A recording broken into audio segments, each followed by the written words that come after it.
Kia ora. It's Kerry here.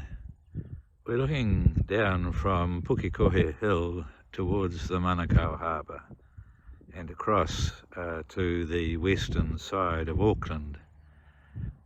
Before us is Pukekohe itself, just around to the right, then Karaka, then the harbour, and then the Waitakares.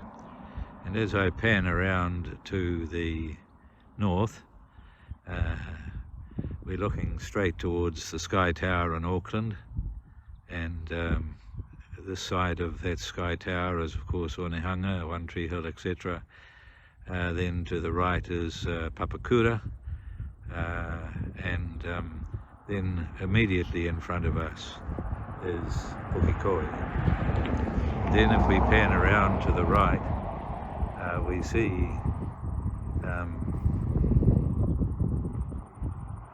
the Pukekohe Gardens and Bombay up behind, and then panning further around, as we kept going around the hill, we would come to the Waikato River, to Tuakau.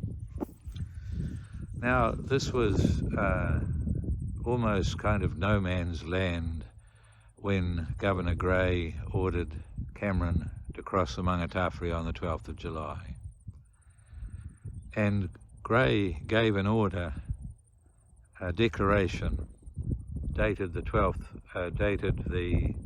earlier in July, not long before, but it wasn't distributed to the 15th after the war had actually begun, telling Māori that they were either to give up their arms or to head south. So either they were to bow down to the Queen, to Queen Victoria, and give up their arms, or they were to cross the Mangatawhiri and to join the Kingitanga to fight with the Kingitanga. Now, when you think about it, what a terrible thing to happen. So here were people who had lived in this area for hundreds of years. They'd built up a means of living. They had found places for food and all the rest of it. They'd established their life for hundreds of years, and then they were being told, no, you have to leave. And because what had already happened was unnerving for Māori, and particularly the breach of trust that had been created, they didn't trust Gray to protect them, and so it was not surprising that most of the people headed south to join the Kingitanga. So here were lands, dwellings, people, including some Pākehā people, who'd left things behind and evacuated. And I want to read now from a book by Evelyn Stokes on the life of Wiremu Tamihana. I want to read what happened when the Māori departed. This is John Gorst, who was a friend, who was a colleague of Gray. I'm just going to go in behind a place so that I'm protected from the wind, so I don't have to keep turning over the page. Please excuse the very poor filming that's happening while I get out of the wind. But you can see just how much of an incredible area is involved, all the, including the Manukau Peninsula.